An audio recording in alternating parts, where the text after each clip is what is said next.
क्योंकि दिल्ली में 28 तारीख को जंतर मंतर पर वो उनके साथ गए थे समर्थन के लिए। तो वहाँ पर जिस प्रकार से पहलवानों के साथ जिस प्रकार से उनके साथ बर्बरता हुई है, घसीटा गया है, तो वो तस्वीरें भी आपने देखी होगी। उसी बात को लेकर हम जो वहाँ पर मौजूद लाइव तस्वीरें देख रही थी, जो उनके साथ भी वाक़या हुआ है डॉक्टर सिक्किम के साथ, उनसे हम बातचीत करना चाहेंगे। वहाँ की जो तस्वीरें थे, वहाँ के जो हालात थे किस प्रकार के थे। बने रहिए एनजी न्यूज़ के साथ। धन्यवाद। की सबसे बड़ी बात यह है कि हमारा लोकल मीडिया नहीं थे, हमारे यूट्यूबर नहीं थे, वह नेशनल जो लेवल के चैनल थे वो थे। उन्होंने सिर्फ एक फोकस वही रखा, उन्होंने लोगों को ये नहीं दिखाया कि इनके साथ कुछ महिलाएं और भी थी और लोग भी इसके साथ थे और वो भी लड़े। और यहाँ तक कि नहीं कि महिलाओं को घसीटा गया, जो हमारे साथ पुरुष थे उनके साथ भी बड़ी ज्यादती की गई है, उनके साथ भी सेम व्यवहार था जो हमारे साथ व्यवहार था। उन लोगों ने ये कोशिश की कि इस आंदोलन को तोड़ा जाए। उन्होंने जंतर मंतर बंद कर दिया, पूरी तरह ब्लॉक कर दिया और जंतर मंतर से उठाने की एक रणनीति थी सरकार की, सरकार इसमें सफल हुई। तो उस दिन के बाद जो खिलाड़ियां हैं वो भी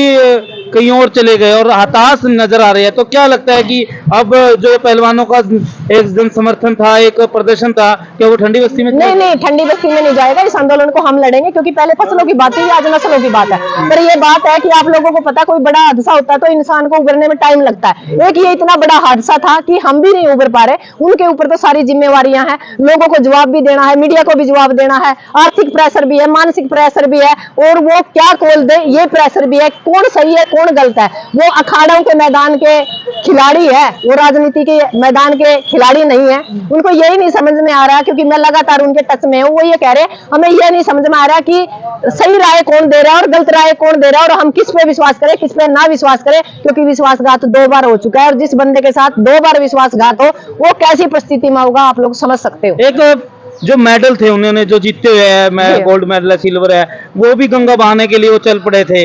तो इस पर आपकी क्या? सबसे बड़ी बात यह है कि मेरी जिंदगी में, मैं आप लोगों को पता है, मुझे रोने की कोई मतलब मेरे दिमाग में नहीं है। यानी मैं ये मानती हूँ जो रोता है वो कमजोर होता है, रोना चाहिए नहीं।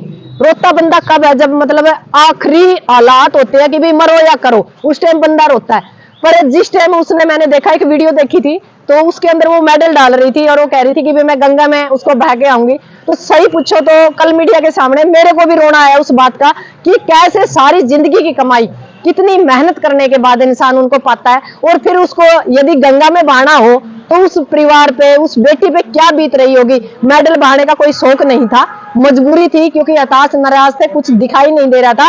वो हड़बड़ाहट में लिया गया, एक मानसिक रूप से या दिल की आवाज से लिया गया फैसला था। वो तो शुक्र भी वो मेडल भी बच गए, और मेडल बच गए तो हमारी इज्जत भी बच गई। और अब हम तन मन धन से इस लड़ाई को लड़ेंगे। हो सकता है आने वाले टाइम में, जैसे आपने पता है खिलाड़ी जल्द ही इंडिया गेट की उन्होंने कॉल दी है, जगह बदल सकती है, पर लड़ेंगे जरूर, ये बात बिल्कुल क्लियर है। और संयुक्त मोर्चा भी इस बात में मैदान में उतर चुका, आप लोगों को पता है। कल की भी कॉल है, 5 की भी कॉल है।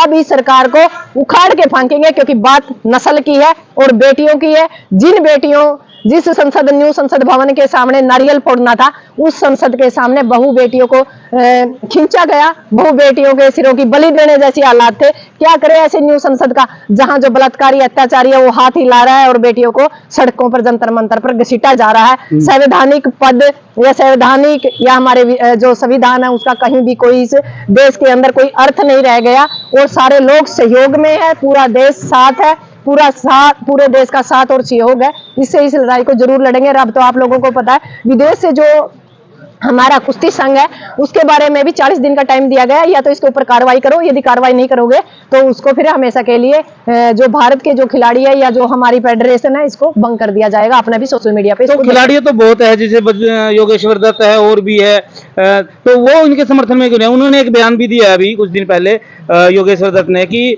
खिलाड़ी ठीक है लेकिन वहाँ राजनीति हो रही है। नहीं, फिर चलो खिलाड़ी ठीक है, राजनीति नहीं होनी चाहिए थी। आपने ये बात घर की बात थी, घर के अंदर ही लूट लेते, क्योंकि इन लोगों ने तो पहले मोदी साहब को, जो हमारा खेल मंत्री है, उन लोगों के संज्ञान में ये चीजें लेके आई थी। इन चीजों को जंतर मंतर तक आप लोगों ने आने नहीं देना चाहिए था, और यदि आ गए हैं तो आप उसी अखाड़े के या उसी फील्ड से है तो आपको सहयोग भी देना चाहिए और उनका साथ और समर्थन भी देना चाहिए।